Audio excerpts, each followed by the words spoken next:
शनिवार को गांव सफीलपुर में अनुसूचित जाति नंबरदार स्वागत सम्मान समारोह का आयोजन किया गया, जिसमें मुख्य अतिथि केंद्रीय मंत्री व पूर्व मुख्यमंत्री हरियाणा मनोहर लाल खट्टर के मुख्य मीडिया सलाहकार सुदेश कटारिया ने कार्यक्रम में उपस्थित लोगों को संबोधित करते हुए भाजपा सरकार की नीतियों से अवगत कराया व लोगों की समस्याएं सुनी। सफीलपुर गांव में आयोजित इस कार्यक्रम का आयोजन भाजपा नेता रवि चौधरी के तत्वाधान में हुआ, जहां पर क्षेत्र के सभी नंबरदारों को इस कार्यक्रम में आमंत्रित किया गया था। कार्यक्रम में उपस्थित लोगों को संबोधित करते हुए रवि चौधरी ने सफीलपुर से मुगलवाली जाने वाली सड़क का मुद्दा उठाया, जो कि पिछले 10 साल से टूटी हुई है, और इसको लेकर उन्होंने आग्रह किया सुदेश कटारिया से कि ये सड़क बनवाई जाए। वहीं सुदेश कटारिया ने अपने संबोधन के दौरान संविधान को लेकर कांग्रेस पार्टी के ऊपर जमकर हमला बोला। उन्होंने कहा कि कांग्रेस हाथ में संविधान की किताब लेकर संविधान बचाने का ढोंग करती है, जबकि इनको संविधान से कोई मतलब नहीं है, ना ही ये बाबा साहब का सम्मान कर सकते हैं। इसके अलावा कटारिया ने भाजपा सरकार की नीतियों को लेकर जनहित में बताया और कहा कि प्रधानमंत्री नरेंद्र मोदी के नेतृत्व में देश प्रगतिशील है, और उन्होंने साथ ही मनोहर लाल खट्टर की भी खूब प्रशंसा की। तो चलिए देखते हैं तस्वीरें, क्या कुछ कहना है सभी वक्ताओं को हम आपको इस वीडियो के माध्यम से दिखाएंगे। तो बने रहे आप इस वीडियो में अंत तक। धन्यवाद। आप देख रहे हैं नरजाला टीवी, मैं आपके साथ राशिद निराला।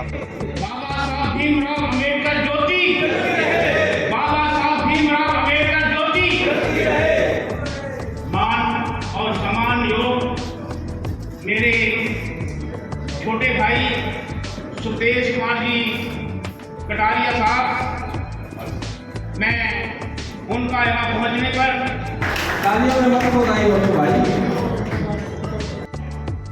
सिर्फ एक ही बात है, वो है कि काम करने का तरीका, कार्यशैली जिसको बोलते हैं। सरकार के अंदर इतने बड़े ओहदे पर होते हैं, पावरफुल आदमी होते हैं, और घर घर जाकर के सिर्फ एक ही बात करते हैं, राष्ट्रवादी भी नहीं करते होते, एक ही बात कहते हैं कि भाई मेरे से काम करवा लो। हमारे लोगों को सब मांगना नहीं आता। हमारे स्पोर्ट्स के मंत्री के लिए बैठे हैं, कोई साथी अगर किसी को भी स्पोर्ट्स का काम हो तो जाना, वैसे तो पैसा प्रदीप जी का बढ़ाने की जरूरत नहीं। हमारे यहाँ आदमी ने स्पोर्ट्स पार्क, कोई स्पोर्ट्स पार्क नहीं खेलता किसी का बच्चा यहाँ, सिस्टम ही खत्म है सारा। और आज ये सड़क मांगने भी लोग आए हैं। मैं देख रहा हूँ सरपंच साहब भी कहेंगे, जयप्रकाश जी बैठे, राजकुमार जी बैठे, गाँव के भी पूरे आदमी है, सड़क मांगने तो आ गए, गाँव के भी पूरे आदमी इकट्ठे होते। मैं अभी कटारिया साहब के साथ इधर सारे हरियाणा का भ्रमण कर रहे, कटारिया साहब के साथ हम भी जाके देख रहे हैं। वहां क्या लोग मांगते हैं, या तो मांगते हैं लाइब्रेरी, और या मांगते हैं डॉक्टर अम्बेडकर साहब का भवन। दो चीजें मांगते हैं। क्यों? क्योंकि साथियों शिक्षा से ही आपको सारा कुछ मिलना है, और शिक्षा हम लोगों ने छोड़ दी है।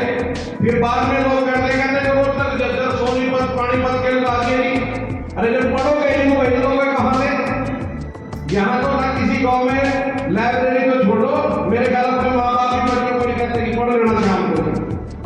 मुझे बड़ा दुख होता है कि जब हमारे यहाँ सब लोग साधन संपन्न है, पैसा भी है, सारा कुछ है, लेकिन आज आप लोग स्टडी में बिछड़ते जा रहे हो, एजुकेशन में बिछड़ते जा रहे हो। वहाँ गाँव में लोग 12-12 बजे बच्चे रात को पूरा दिन स्टडी करते हैं, लेकिन हमारे ये तो बड़ी इस्लाम के तरफ से आपने कोट पहनाई है कि मान सम्मान हमें दिया। इस मान सम्मान होता है सिर्फ जन्मदिन पर। कुछ ऐसे विनर जिनका जिक्र होता है सिर्फ जन्मदिन पर, और कुछ ऐसे विनर जिनका जिक्र होता है हर दिन हर घर। कुछ ऐसे विनर जिनका जिक्र होता है हर दिन हर घर। ऐसे है तो ऐसे अपने डॉक्टर B.R. अम्बेडकर। भीमराव अम्बेडकर जी के जन्म में नमन करते हुए, पुष्पार्पण करते हुए मनसा सिंह,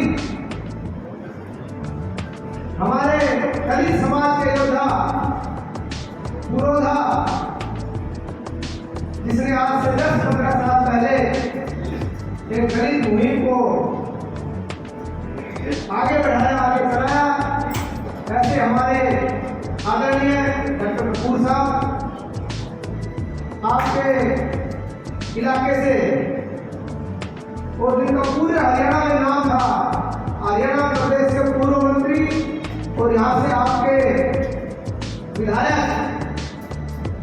शेर सिंह जी के सपुत्र जो आजकल पूरे हरियाणा में दलित समाज के हमों रमून की लड़ाई लड़ने के लिए कंधे से कंधा मिलाकर मेरे साथ चल रहे हैं मेरे छोटे भाई रवि चौधरी जी। सबसे पहले तो स्वागत है और आज के कार्यक्रम के बारे में धन्यवाद, थैंक यू वेरी मच। हमारे पूरे हरियाणा प्रदेश में जिलेवार हमारा संविधान हमारा स्वाभिमान के तहत एक कार्यक्रम हमारे चले हुए हैं दलित समाज में। आज नंबरदारों से मिलने का असली तात्पर्य है, नंबरदार एक गाँव में ऐसी कड़ी होती है जिससे आम मैन टू मैन कनेक्ट होता है और पूरे जिले भर से दलित नंबरदार इतनी संख्या में आए हैं। मैं सबका धन्यवाद भी करता हूँ, अभिनंदन भी करता हूँ। हम एक ऐसे पूर्व मुख्यमंत्री और राजनीतिक संत माननीय मनोहर लाल जी के सानिध्य में उनसे शिक्षा लेकर उनकी रीति नीति से प्रेरित होकर आगे बढ़ने का काम कर रहे हैं, दलित समाज को एकजुट करने का काम कर रहे हैं। उनका सबसे बड़ा सपना था कि आखिरी पंक्ति में खड़े आखिरी व्यक्ति को सरकारी सुविधाओं का लाभ भी मिले और हर व्यक्ति को समानता का अधिकार मिले, हर व्यक्ति को आगे बढ़ने का काम भी मिले। 10 साल बतौर मुख्यमंत्री उन्होंने आमूलचूल परिवर्तन हरियाणा प्रदेश में किए, जिसके नक्शे कदम पर चलकर आज के मौजूदा मुख्यमंत्री आदरणीय नायब सैनी जी बखूबी काम कर रहे हैं। हर वर्ग को आगे बढ़ाने का काम कर रहे हैं, हर वर्ग के हक और हकूक की लड़ाई लड़ रहे हैं।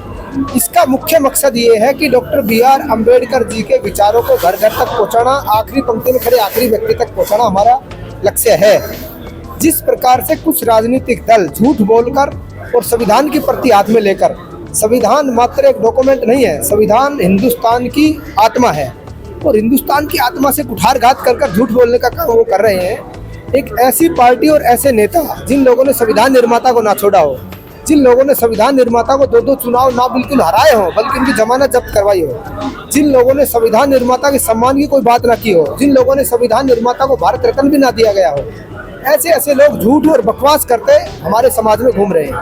तो हमारा सबसे बड़ा तात्पर्य तो ये है कि आखिरी पंक्ति में खड़े आखिरी व्यक्ति को इतिहास के बारे में पता हो और आखिरी पंक्ति में खड़े आखिरी व्यक्ति को हर सरकार की सुविधाओं का लाभ भी मिले। हमारा मकसद ये है। इसी कड़ी में आज यमुनानगर में नंबरदारों से मिले हैं। नंबरदारों का अच्छा रुझान और अच्छा सहयोग हमें मिल रहा है और एक ऐसी कड़ी है जो हर व्यक्ति से कनेक्ट होते हैं। मुझे लगता है कि बाबा साहब डॉक्टर भीमराव अंबेडकर जी की रीति नीति को, उनके विचारों को घर घर तक पहुंचाने का इससे अच्छा कोई माध्यम नहीं हो सकता। जैसे आपने बाबा साहब अम्बेडकर की बात की है और इसको लेकर कांग्रेस को लेकर भी आपने घेरा है, लेकिन अगर दूसरी तरफ देखा जाए तो भोपाल में मध्य प्रदेश में भी हाई कोर्ट में बाबा साहब की प्रतिमा को लेकर काफ़ी विवाद चल रहा है, तो उसको लेकर आप क्या कुछ कहना चाहेंगे, क्योंकि वहाँ पर भी भाजपा की ही सरकार है। देखिए, अगर मैं पार्टी की बात करूं तो बाबा साहब डॉक्टर भीमराव अंबेडकर जी को सम्मान देने के लिए और उसकी कलम का सही मायने में इस्तेमाल अगर किसी ने किया तो देश में यशस्वी प्रधानमंत्री आदरणीय नरेंद्र भाई मोदी जी ने किया और प्रदेश में हरियाणा के पूर्व मुख्यमंत्री मनोहर लाल जी ने किया। उनके बताए रास्ते पर चलकर दलितों के हक और हकूक की लड़ाई लड़ने को लेकर संजीदा वो रहे हैं। भारतीय जनता पार्टी के नेता संजीदा रहे हैं और सरकारें संजीदा रही है।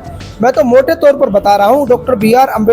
अम्बेडकर जी के बताए रास्ते पर बखूबी देश के यशस्वी प्रधानमंत्री आदरणीय नरेंद्र भाई मोदी काम कर रहे हैं और मुझे लगता है भोपाल का मामला भी सुलझा लिया जाएगा, क्योंकि सरकार और प्रधानमंत्री संजीदा है अम्बेडकर जी को लेकर।